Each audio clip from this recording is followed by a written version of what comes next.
Welcome to the Icons, Leadership in Sports. I'm your host, Rick Horrow. Every month on the Icons, we deal with the biggest names in sports and get to the core of what makes them who they are. This month, an executive with extensive experience in agency, law, representation, athletics, and everything else. Vice President of Athletics, Arizona State University, Ray Anderson. Let's begin by going inside the Icons. Ray Anderson, an LA native, receiving his bachelor's in political science from Stanford in 1976 and a doctorate at Harvard Law School in 1979. My classmate. He lettered multiple years in both football and baseball at Stanford. He co-founded a sports law practice in San Francisco after college and started in the sports agency business in 1984. Anderson's agency merged with Octagon in 2001. Anderson served as the Atlanta Falcons executive vice president for 4 years and the NFL's executive VP of football operations from 2006 until 2014. In 2002, he was named one of the 101 most influential minorities in sports by Sports Illustrated. Anderson was also named to the prestigious 100 Black Men of Atlanta list during his time with the Falcons. In 2014, Anderson became the 21st athletics director in Sun Devil history. First of all, we won't spend a lot of time on it. It is Legion, but we'll go on to other things. Your legendary football career at Stanford, lettered in football, lettered in baseball. Pro prospect? What happened? No, just because you letter does not mean you're anywhere near a pro prospect, certainly. But it gave me the opportunity to go to college, fully paid, the opportunity to participate in intercollegiate athletics in a great conference, travel, see the country, meet a bunch of people, and really kind of inspired my love and my passion that said at some point in my career, wouldn't it be nice to be in athletics? And so here I sit, fast forward a number of years as an athletic director. So it's kind of all worked out. But no, I was never a professional prospect, although I thought I would be at some point in baseball, although I did get drafted by the Oakland A's in baseball out of high school. But I'd already accepted the scholarship to Stanford, and I was not to be deterred. Thankfully, I was smart enough to anticipate that my skill set would not be a professional level skill set, Rick. Well, it is a professional level skill set. It's just a different kind of professional deal. So from your sports advisory representation to then the EVP and CAO of the Falcons 4 years, and then the NFL with football operations. Was it easy with your skill set as you look back to shift sides of table, let's say? It really was not a significant challenge to go from labor to management because all during the course of my career, I was really involved with both sides, really got a chance to see some really good professionals work on both sides of the table. And it really kept my eye open to maybe management opportunities at some point. So even when I was working as an agent, I always thought that at some point, if I could get on management side in an executive position, I would look to potentially do that. And so that opportunity was presented by the Falcons and then later the league office and then now here. So I know the learning curve and the switch over wasn't dramatic because I was always, I think, respectful and anxious to hear both sides of the story, even when I was representing players and coaches primarily. As we get into the segue to ASU, hot topic, stay at whatever level of 30,000 feet you want to, but you were instrumental in the NFL committee on workforce diversity. Given all the stuff that's going on, swirling around the NFL, don't ask you to comment on the merits of a specific lawsuit, but more needs to be done. What's your general thought about all of that? Oh, certainly more needs to be done. And so I'm glad there's attention refocused on the need for diversity and inclusion in the NFL and across sports. So I was one of the original working group members on the Rooney Committee, appointed by then Commissioner Tagliabue with the support of Arthur Blank, our owner. And so I was in the room during the discussions about the Rooney Rule and what it meant and what it should do. And over time, I don't think there's any question, it's lost some of its appeal and impact. So I think to circle back and really have to take a look at revisiting it and revising it and upgrading it and really driving home the fact that we have not made the progress that any of us back then anticipated. I'm glad that we're back to the discussion, because I certainly think the time between the original Rooney Rule and now has proven that not nearly enough has changed. So I'm glad there's attention back on it, Rick. It's changing by the moment with all the name, image, and likeness and all the transfer portal, frankly, free agency. So 2014, you become AD, and it's, by the way, important. I note the title. A lot of schools are doing it, but some aren't. The VP for University Athletics, not just AD.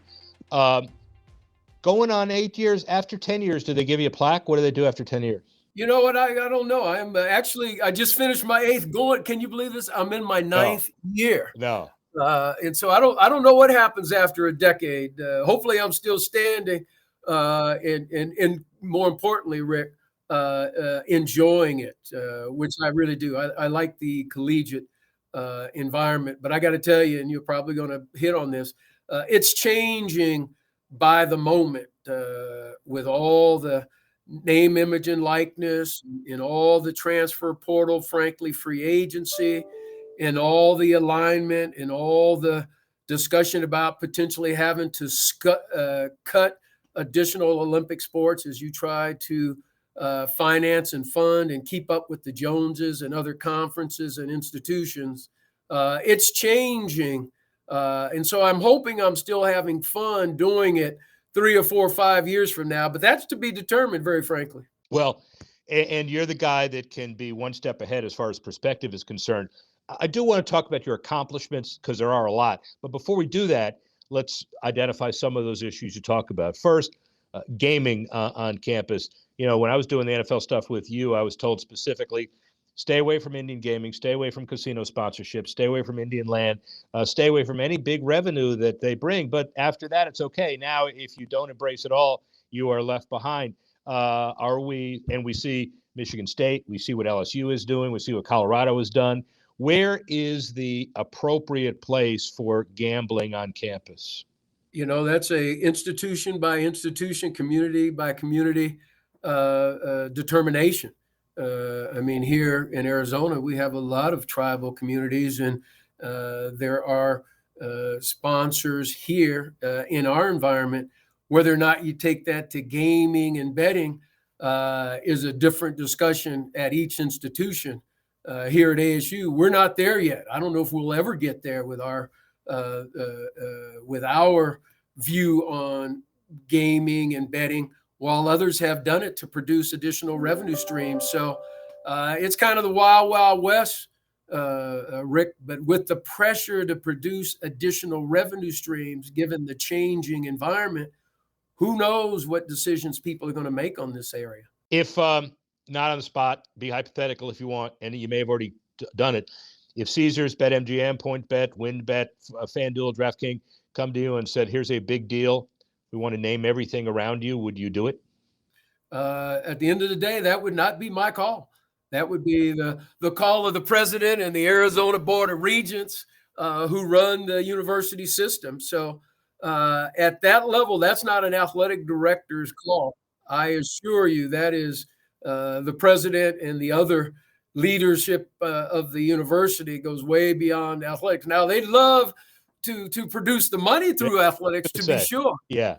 Right. But the branding and the other impacts, I think, will take precedent, and it would not be an athletic director decision, very frankly, here nor anywhere else that I'm aware of.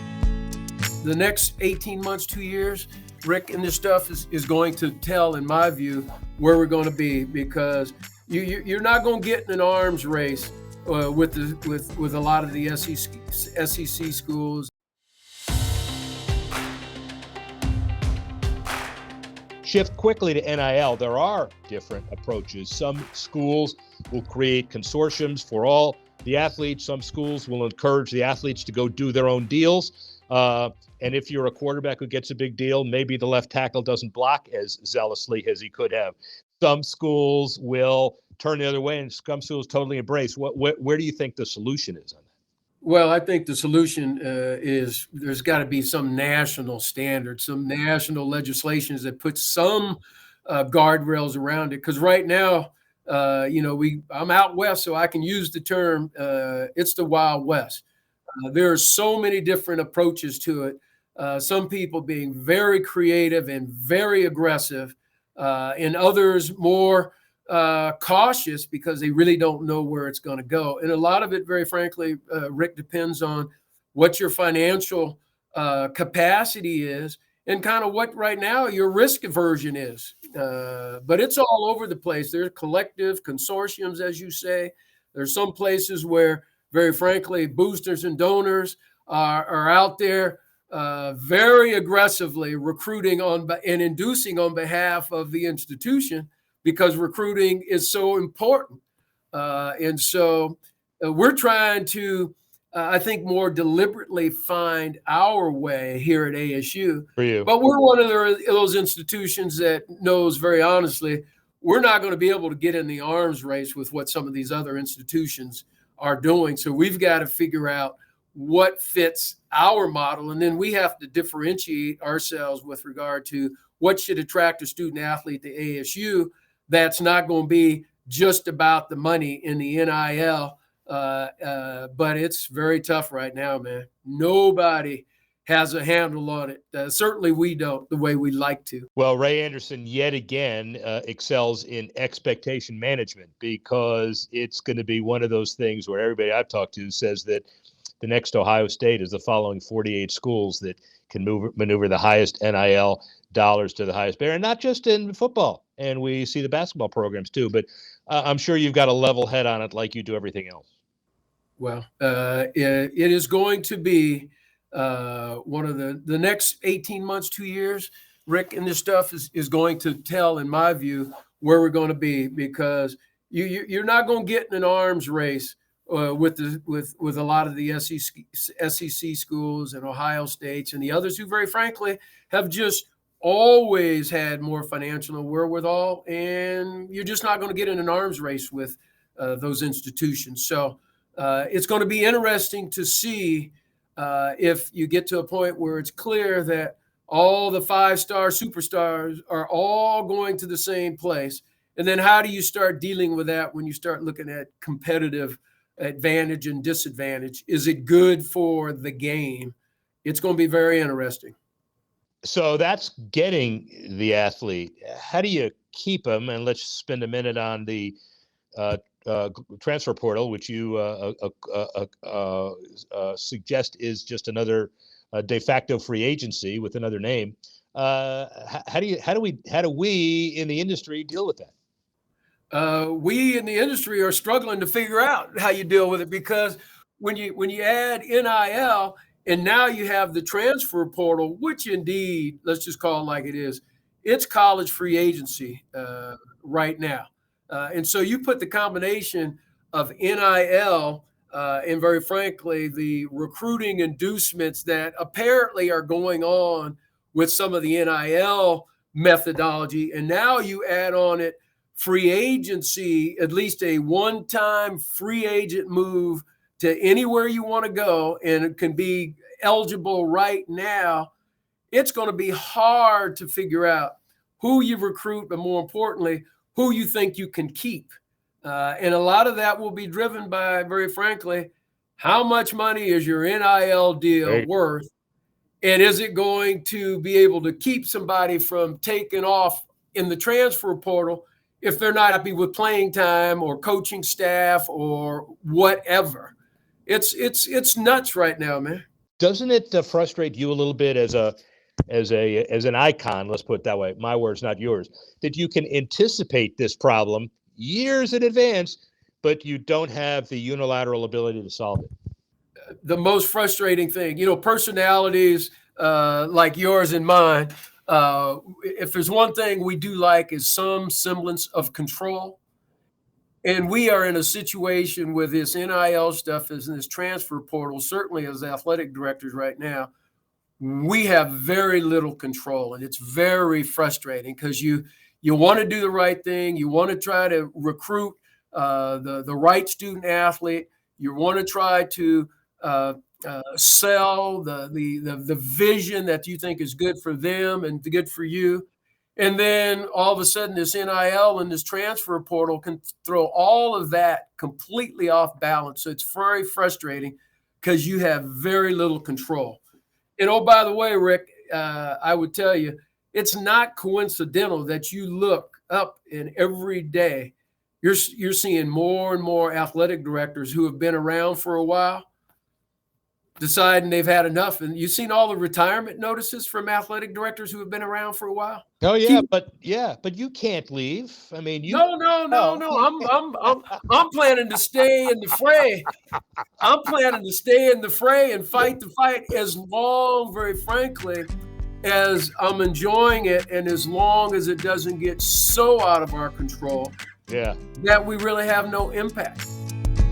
The beauty is you come here to have an impact beyond your athletic teams. And the way we have structured these new facilities and offerings is it's a community serving venue as well.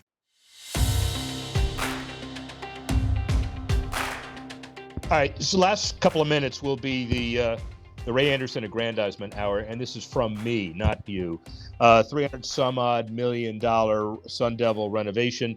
Biggest thing to me in all of that is the characterization and branding of it as a 365-day-a-year facility, which has to be a template that other schools are going to follow, right? You know what? I'm sitting here outside of our Sun Devil Stadium 365, and indeed, it is a community available asset. A university available asset. So we built it to be much more than a football facility. We have concerts in here now. We have student groups in here. We have banquets. We have corporate meetings. We have all kinds of community activities, from the tribal festivals to the high school championships. We're going to have a soccer friendly. It is really an all-purpose arena with the thought that why would you not make it a community-facing asset? And that's what allowed us, very frankly, to get the additional funding to make it a multi-purpose. In our $115 million multi-purpose arena, which will be the new home for our hockey arena, in our gymnastics, in our wrestling, we have a second NHL size sheet of ice that will be the community ice arena for adult leagues and youth leagues and club leagues and clinics and holiday festival skating that converts to a 6,500 seat concert venue from a 5,000 seat hockey venue that will be a multi-purpose and revenue producing public accessible facility. That's our model here, and it's working for us, Rick. Did you forget anything? How many times have you done that one? That's been my business. You know, it's my business. How proud of you are this? I noticed the passion with which you deliver it. It's a big deal, Ray. Well, you know, the beauty is you come here to have an impact beyond your athletic teams. And the way we have structured these new facilities and offerings is it's a community serving venue as well. And oh, by the way, you're able to drive additional revenues by operating it and designing it that way.